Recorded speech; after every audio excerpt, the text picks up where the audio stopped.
Question. Next one చూడండి sir. Next one, దీనికి కూడా ఒక షార్ట్ కట్ చెప్తాను సార్. ఒక చిన్నదైన నంబరు 5 తోటి 6 తోటి 8 తోటి 9 తోటి 15 తోటి భాగించినప్పుడు కాసాగు 1 వస్తుంది. 13 తోటి భాగించినప్పుడు 5, 6, 8, 9, 15 తోటి భాగించినప్పుడు శేషము 1 వస్తుంది. 13 తోటి భాగించినప్పుడు శేషము 0. అంటే ఆన్సర్ ఏముండాలి సార్? ఈక్వేషన్లు చేయొద్దు. ఆన్సర్ 13 తోటి భాగింపబడాలి. ఆన్సర్ 13 తోటి భాగింపబడాలి. 13 తోటి భాగింపబడాలి. 13 అనే ప్రధాన సంఖ్య యొక్క భాజనీయత సూత్రం ఏంటి? 10³ డివైడెడ్ బై 30. 13 1 13, శేషము -3. -3 క్యూబ్ అంటే -27. 13 -2 -26. శేషం ఎంత? -1. నేను చెప్పాను మీకు ఫర్మాట్స్ లిటిల్ థీరం ప్రకారము 10⁻x డివైడెడ్ బై p, శేషం ఎక్కడ మనకు +1 -1 వస్తే చూసుకుంటే చాలు. 10⁻3 డివైడెడ్ బై 13 ఇట్ ఈజ్ -1. అంటే 13 అనే ప్రధాన సంఖ్య యొక్క భాజనీయత సూత్రం ఏంటి సార్? రైట్ హ్యాండ్ సైడ్ నుంచి రండి, 3 డిజిట్స్ తర్వాత స్లాష్ పెట్టుకోండి, plus minus plus minus plus minus plus minus చేసిన తర్వాత ఎక్కడ మీకు రైట్ శేషం 0 వస్తే అదే ఆన్సర్. 601 నుంచి 3 తీసేస్తే 598. 13 4 52, 13 6 68, శేషం 0. ఫినిష్. ఏమీ చేయాల్సిన అవసరం లేదు. ఇది మొత్తము కనుక్కోవాల్సిన అవసరము అంతకంటే లేదు. ఆర్ మీరు అలా కూడా చేయొచ్చు, కొన్ని ఆప్షన్లు ఎలిమినేట్ కూడా అవుతాయి. ఇన్పుట్లో ఒక నంబర్ 9 ఉంటే ఎల్సిఎం అప్లై చేసినప్పుడు ఆన్సర్ డిజిటల్ సమ్ 9. 9కి 1 యాడ్ చేస్తే 10. 10 అనంటే digital sum 1. Answer digital sum 1 ఉండాలి. 8 + 1 9, 6 + 3 9, ఇది పోయింది. 3 + 3 6, 6 + 4 10, 10 + 1 11, ఇది 2, ఇది కూడా పోయింది. 2 3 0 1, 2 + 3 5, 5 + 1 6, ఇది కూడా పోయింది.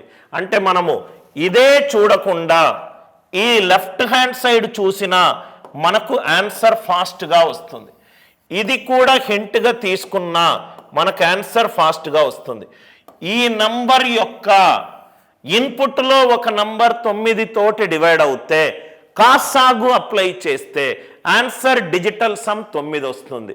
9కి 1 యాడ్ చేస్తే 10 వస్తుంది. 10 డిజిటల్ సమ్ ఎంత? 1. Answer digital sum. ఆన్సర్ 13 తోటి భాగింపబడాలి. ఆన్సర్ డిజిటల్ సమ్ 1 ఎక్కడ ఆన్సర్ ఉంటే అదే answer. I hope the idea it is very much clear to you.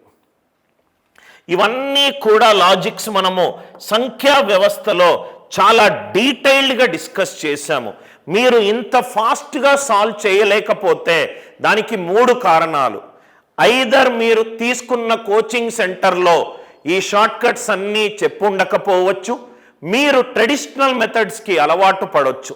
Number 2, వాళ్ళు చెప్పుండొచ్చు కానీ మీరు ఫీజు కట్టిన తర్వాత రెగ్యులారిటీ లేకుండా, కన్సిస్టెన్సీ లేకుండా ఆ మోడల్స్ చెప్పినా కానీ ప్రాక్టీస్ చేయకపోవడం ఉండొచ్చు.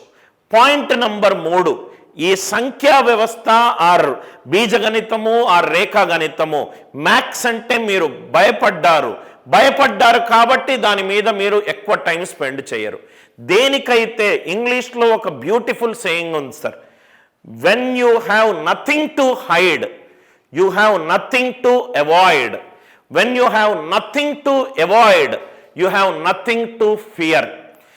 ఏదైనా రైట్, మీకు ఏదైతే దాచిపెడతారో దాని మీద భయం ఎక్కువ ఉంటుంది, దేన్నైతే మీరు అవాయిడ్ చేస్తారో దాని మీద భయం ఉంటుంది. చిన్నప్పుడు స్కూల్లో స్టేజ్ పైకి వచ్చి మాట్లాడండి అని టీచర్ అన్నప్పుడు భయపడి కూర్చున్నారు, కానీ ఆ భయం పెద్దది పెద్దది పెద్దది అయిపోయి ఒక కొత్త మనుషులు ముందున్నప్పుడు భయపడాలంటే ఒక డిస్కంఫర్ట్ ఉంది.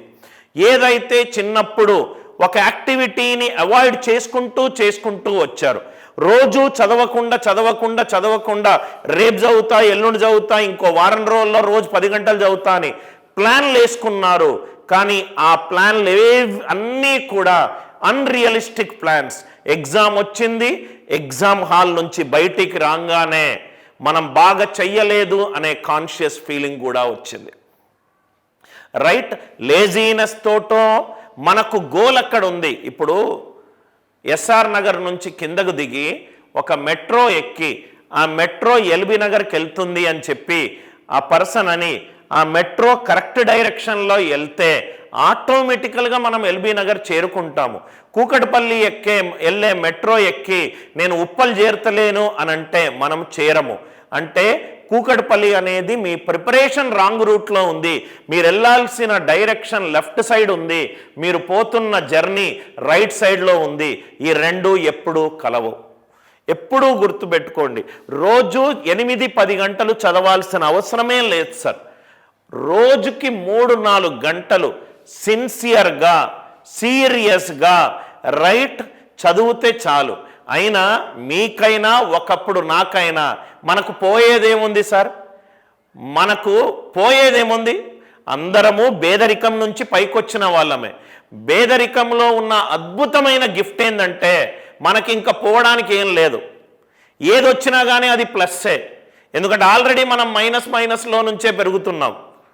మనం బీదరికంలో ఏది వచ్చినా కష్టపడి గవర్నమెంట్ వస్తే అది మనకు రైట్ ప్లస్సే, కష్టపడి మంచి మార్కులు వస్తే మనకు ప్లస్సే, జీతం పెరిగితే మనకు ప్లస్సే, రైట్ ప్రాజెక్టు దొరికితే మనకు ప్లస్సే. మనం మైనస్లోనే ఉంటున్నాం కాబట్టి ఏ పని చేసినా ప్లస్సే కదా sir. Are you all with me? So మీరు ఈ ఫాస్ట్ టెక్నిక్స్ తోటి చేయకపోతే ఎక్కడో మీ ప్రిపరేషన్ గడబడగా ఉంది సార్. Next, if the